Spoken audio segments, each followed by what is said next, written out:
Assalamualaikum warahmatullahi wabarakatuh. Saya Siska Junita dengan NIM 2030111134 akan mempraktekkan cara atau simulasi dalam mengajar materi tema 8 kelas 4 subtema 1 khususnya pada pembelajaran 1. Assalamualaikum. Waalaikumsalam, Bu. Apa kabar Anda Ibu hari ini? Baik, Bu. Alhamdulillah semuanya baik ya. Sebelum memulai pembelajaran kita hari ini, mari kita bersama-sama untuk berdoa terlebih dahulu. Bismillahirrahmanirrahim. Semoga dengan pembacaan bismillah tadi, pembelajaran kita pada hari ini berlangsung dengan baik dan lancar ya. Ya, Bu. Sebelum kita lanjutkan pembelajaran, apakah hari ini Anda dan Ibu hadir semua? Hadir, Bu. Baik, hari ini kita akan masuk ke dalam pembelajaran baru, yaitu tema 8 subtema 1 pembelajaran 1 tentang lingkungan tempat tinggal. Tentang apa Nanda? Lingkungan tempat tinggalku. Ya, pintar. Nah, sebelum masuk kepada inti pembelajaran kita hari ini, terlebih dahulu Ibu akan menyampaikan tujuan dari pembelajaran kita. Nah, pada tema 8, subtema 1, khususnya pada pembelajaran 1, yaitu mengenai lingkungan tempat tinggalku, tujuan pembelajaran yang akan sama-sama kita capai, yaitunya ada 7 tujuan. Yang pertama, dengan kegiatan membaca cerita fiksi, Ananda Ibu dapat menyebutkan tokoh-tokoh pada cerita fiksi dengan tepat. Nah, yang kedua, dengan kegiatan berlatih menceritakan kembali teks cerita fiksi, Ananda dapat bercerita dengan artikulasi yang jelas, ekspresi, intonasi, dan penuh dengan percaya diri. Selanjutnya, dengan kegiatan mencari tahu pengertian dan ciri-ciri cerita fiksi, Ananda Ibu dapat menjelaskan secara lisan pengertian dan ciri-ciri dari cerita fiksi tersebut. Selanjutnya, dengan kegiatan mengamati gambar anak yang menarik maupun yang mendorong ayunan, Ananda dapat mengetahui pengertian gaya dan gerak dengan benar. Selanjutnya, yang kelima, dengan berdiskusi tentang perbedaan gaya dan gerak, Ananda dapat menjelaskan perbedaan gaya dan gerak tersebut. Dan juga yang keenam, dengan mendorong dan menarik meja yang nantinya akan Ananda Ibu lakukan, Ananda dapat mempraktikkan gaya dorongan dan gaya tarikan. Selanjutnya yang terakhir, yang ketujuh, dengan kegiatan menulis hasil percobaan mendorong dan menarik meja yang nantinya akan dilakukan, Ananda dapat menyajikan hasil percobaan tentang gaya dan gerak secara tertulis. Assalamualaikum. Waalaikumsalam, Bu. Apa kabar Anda dan Ibu hari ini? Baik, Bu. Alhamdulillah semuanya baik ya.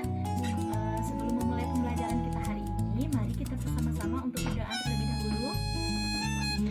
Bismillahirrahmanirrahim.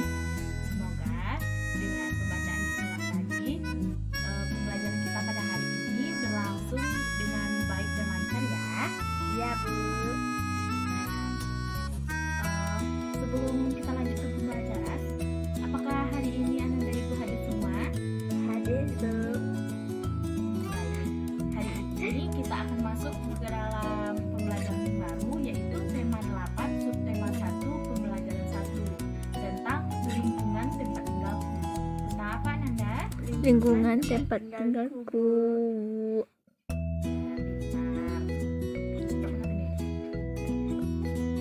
Nah, sebelum masuk kepada inti pembelajaran kita hari ini, terlebih dahulu Ibu akan menyampaikan tujuan dari pembelajaran kita.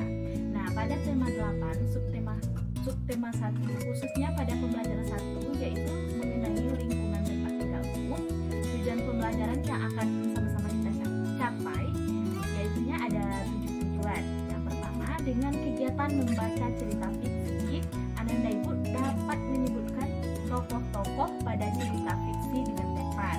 Nah, yang kedua, dengan kegiatan berlatih menceritakan kembali teks cerita fiksi, Ananda dapat bercerita dengan artikulasi yang jelas, ekspresi, intonasi, dan penuh kewajiban mencari tahu pengertian dan ciri-ciri cerita fiksi, Ananda Ibu dapat menjelaskan secara lisan pengertian dan ciri-ciri dari cerita fiksi tersebut. Selanjutnya, dengan kegiatan mengamati gambar anak yang menarik maupun yang mendorong ayunan, Ananda dapat mengetahui pengertian gaya dan gerak dengan benar. Selanjutnya, yang kelima, dengan berdiskusi tentang perbedaan gaya dan gerak, Ananda dapat menjelaskan perbedaan gaya dan gerak tersebut.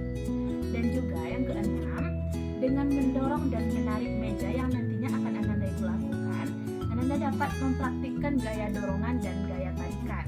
Selanjutnya yang terakhir, yang ketujuh, dengan kegiatan menulis hasil percobaan mendorong dan menarik meja yang nantinya akan dilakukan, Ananda dapat menyajikan hasil percobaan tentang gaya dan gerak secara tertulis. Sekarang kita akan membahas tentang cerita fiksi ya. Iya Bu. Apakah anak-anak Ibu senang membaca? Iya Bu. Cerita apa yang pernah Ananda Ibu baca? Bawang putih, bawang merah Bu. Khususnya kalau bawang putih bawang merah itu termasuk cerita yang di luar daerah kita ya. Nah, terkhususnya untuk daerah kita ini, daerah lingkungan sekitar kita ini, cerita apa yang paling terkenal? Malin kundang Bu. Pintar ya.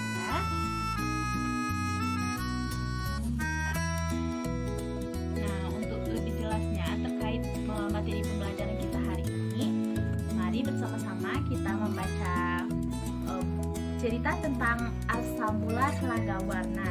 Itu terdapat pada buku halaman 2. Sudah bertemu anak-anak Ibu? Sudah Bu. Nah, sekarang kita baca bersama-sama, tapi cukup bacanya pelan saja di dalam hati ya. Iya Bu. Apakah sudah selesai membaca ceritanya? Sudah Bu. Nah, untuk memperjelas pengetahuan kita mengenai cerita fiksi yang sudah sama-sama kita baca, mari kita selesaikan menjawab pertanyaan dari soal-soal yang ada pada halaman 4 ya. Iya Bu. Nah, jika sudah selesai membaca, ayo siapa yang tahu siapa tokoh-tokoh yang terdapat dalam cerita tersebut? Saya Bu. Ya, apa jawabannya? Raja, permaisuri, putri raja, dan rakyat Bu. Ya, pintar sekali. Di mana raja melakukan pertapaannya? Di hutan Bu. Pertanyaan selanjutnya, apa hadiah yang disampaikan raja dan permaisuri untuk ulang tahun putrinya? Kalung Bu. Mengapa permaisuri bersedih dan menangis? Karena putrinya tidak mau menerima kalungnya Bu. Kasihan sekali ya. Bagaimana sifat putri dalam cerita tersebut? Tidak sopan Bu. Ya, pintar sekali. Ternyata Ananda Ibu memahami ya apa cerita yang telah dibaca. Apa yang bisa menceritakan kembali dari cerita Telaga Warna yang sudah dibaca? Saya Bu. Ya, silahkan berdiri nak. Mari langsung dimulai ya menceritakan kembali. Ya Bu. Telaga Warna. Dahulu kala ada seorang raja dan permaisuri yang belum dikaruniai anak. Padahal mereka sudah lama menunggu. Raja memutuskan untuk bertapa di hutan. Di hutan, raja terus berdoa agar dikaruniai anak. Doa raja pun terkabul. Permaisuri melahirkan seorang anak perempuan. Seluruh rakyat juga bersukacita menyambut kelahiran bayi tersebut. Mereka sangat memanjakan putrinya. Segala keinginannya dituruti. Tak terasa putri raja telah dewasa. Sekarang akan memasuki umurnya yang ke-17. Raja mengadakan pesta besar-besaran yang mengundang seluruh rakyat. Raja dan permaisuri telah menyiapkan hadiah istimewa berupa kalung. Kalung tersebut terbuat dari untayan permata berwarna-warni. Saat pesta berlangsung, raja menyerahkan kalung itu. Kalung ini hadiah dari kami, kata permaisuri dan raja. Lihatlah, indah sekali bukan? Kau pasti menyukainya. Raja bersiap memasangkan kalung itu ke leher putrinya. Sungguh di luar dugaan. Putri raja menolak mengenakan kalung itu. Aku tidak suka kalung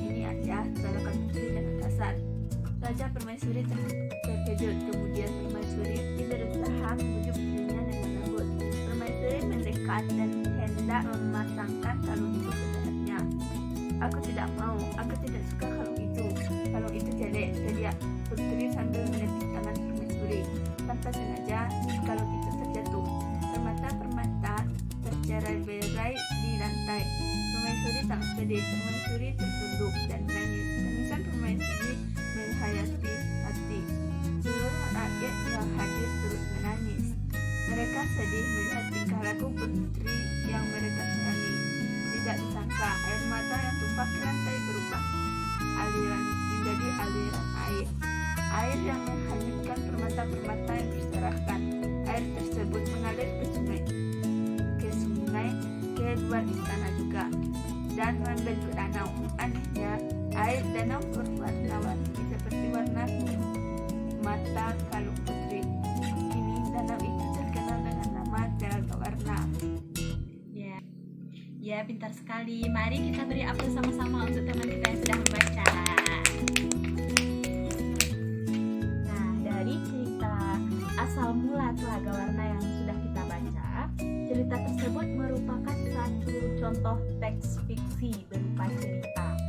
Teks cerita fiksi adalah teks berupa cerita yang sengaja dikarang oleh pengarangnya. Cerita tersebut dapat merupakan hasil imajinasi pengarang ataupun yang pernah terjadi di dunia nyata lalu diolah sedemikian rupa oleh pengarang sehingga menghasilkan cerita rekaan atau cerita rekayasa. Nah, sekarang Ibu minta anak-anak semua untuk mencari tahu pengertian dan ciri-ciri dari cerita fiksi dalam waktu 10 menit bisa? Bisa, Bu. Ya, mari kita lakukan ya. Nah, sudah selesai mencari tahu apa itu pengertian dan ciri-ciri cerita fiksi? Sudah, Bu. Nah, sekarang coba bacakan perwakilan dari Ananda Ibu. Ibu minta Aura tolong bacakan tentang pengertian dari ciri-ciri cerita fiksi ya. Pengertian cerita fiksi yaitu cerita yang dibuat oleh penulis berdasarkan Sekarang coba jelaskan pengertian dan ciri-ciri cerita fiksi yang sudah anak-anak Ibu ketahui. Pengertian cerita fiksi yaitu cerita yang dibuat oleh penulis berdasarkan imajinasinya saja. Ciri-ciri cerita fiksi. Cerita fiksi memakai cerita nyata. Tujuan cerita fiksi untuk menghibur suatu peristiwa. Tujuan cerita fiksi untuk menghibur dan menceritakan suatu peristiwa. Memiliki alur cerita yang menarik, bahasanya komunikatif. Cerita fiksi memakai bahasa yang tidak kaku dan menarik membaca. Sekarang coba buka buku halaman 6. Kemudian amati gambar yang terdapat pada halaman tersebut ya. Ya, Bu. Sudah bertemu? Sudah, Bu. Nah, sekarang coba baca pengertian gaya dan gerak yang terdapat pada buku tersebut. Gaya adalah suatu kekuatan yang mengakibatkan benda yang dikenakannya mengalami gerak perubahan kedudukan atau bentuk. Juga dapat diartikan sebagai harikat atau dorongan yang dapat memengaruhi keadaan suatu benda. Gerak adalah perpindahan kedudukan suatu benda terhadap benda lainnya, mendekati maupun menjauhi tempat asalnya akibat benda itu dikenai suatu gaya. Nah, berarti sudah tahu ya apa itu pengertian gaya dan pengertian gerak. Nah, sekarang Ibu minta coba Ananda Ibu melakukan suatu percobaan untuk mengetahui pengaruh gaya tarikan dan gaya dorongan terhadap arah gerak benda. Coba praktekkan dengan mejanya masing-masing saja ya. Iya, Bu. Sekarang mari kita lanjutkan untuk membahas pertanyaan-pertanyaan yang terdapat pada halaman 8 dan 9 ya. Nah, berdasarkan hasil percobaan yang telah Ananda lakukan, apa yang terjadi pada saat meja didorong? Gerak, Bu. Nah, kemana arah meja saat didorong? Ke depan, Bu. Apa yang terjadi saat meja ditarik? Bergerak, Bu. Kemana arah meja saat kita tarik? Ke arah kita, Bu. Ya, pintar sekali ya. Nah, sekarang coba Ananda Ibu cari tahu tentang perbedaan gaya dan gerak tersebut beserta dengan anggota kelompoknya. Nah, Ibu akan memberikan waktu selama 8 menit ya. Sekarang coba sebutkan mengenai apa itu perbedaan gaya dan gerak. Coba Ananda Ibu yang bisa tolong sebutkan. Saya, Bu. Ya, silakan. 1. Gaya dapat menyebabkan terjadinya gerakan, sedangkan gerak disebabkan oleh adanya gaya. 2. Gaya dapat memengaruhi bentuk benda dari dorongan atau tarikan, sedangkan gerak tidak memengaruhi bentuk benda.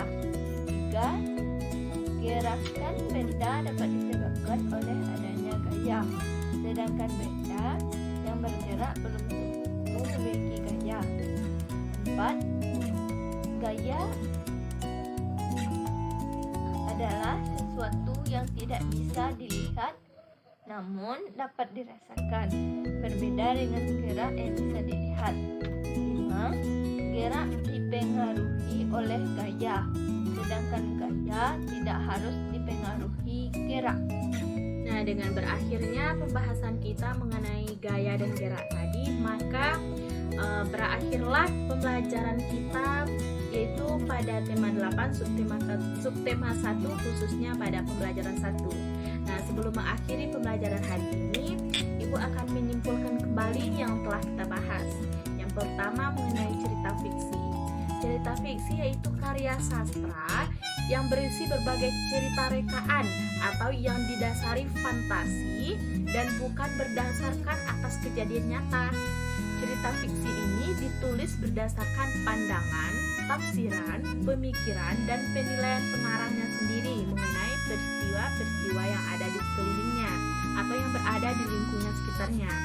Nah, meski cerita fiksi ini merupakan cerita rekaan atau imajinatif, cerita fiksi tetap menyajikan latar belakang dan suasana yang nyata, baik dalam penulisan nama, watak tokohnya, dan tema yang diangkatnya.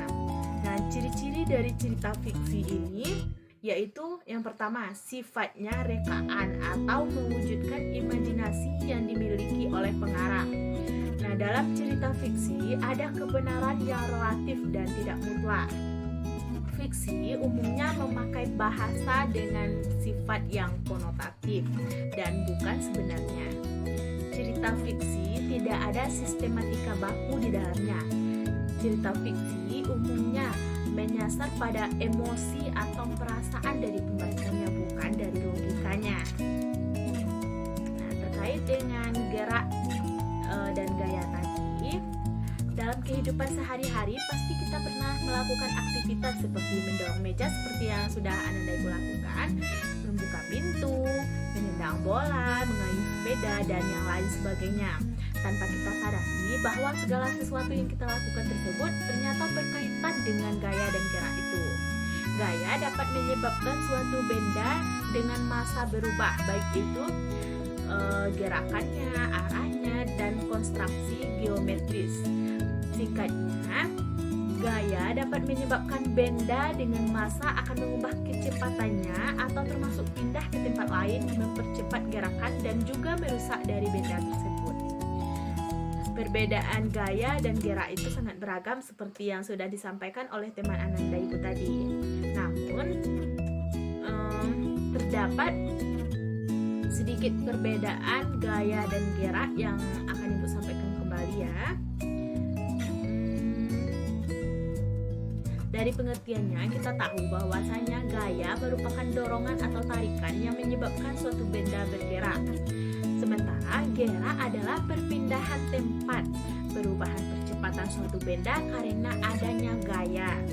Dan lain dari gaya dan gerak, yaitu yang pertama, gaya dapat menyebabkan terjadinya gerakan, sedangkan gerak tidak disebabkan oleh adanya gaya. Selanjutnya, gaya dapat mempengaruhi bentuk benda dari dorongan atau tarikannya, sedangkan gerak tidak mempengaruhi bentuk benda tersebut.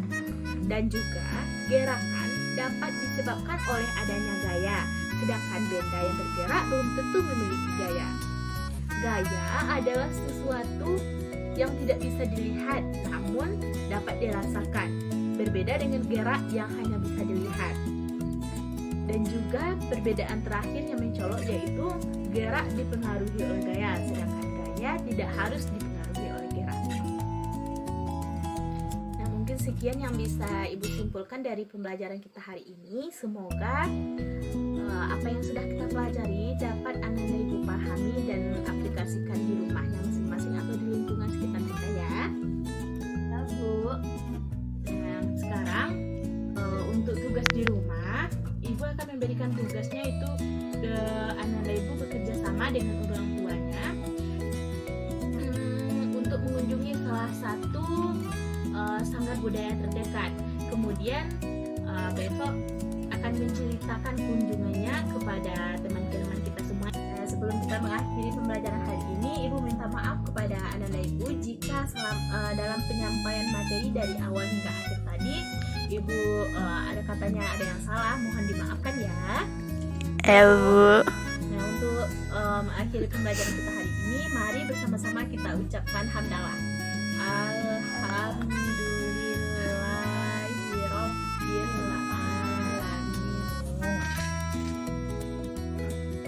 Ibu pamit dulu ya. Assalamualaikum.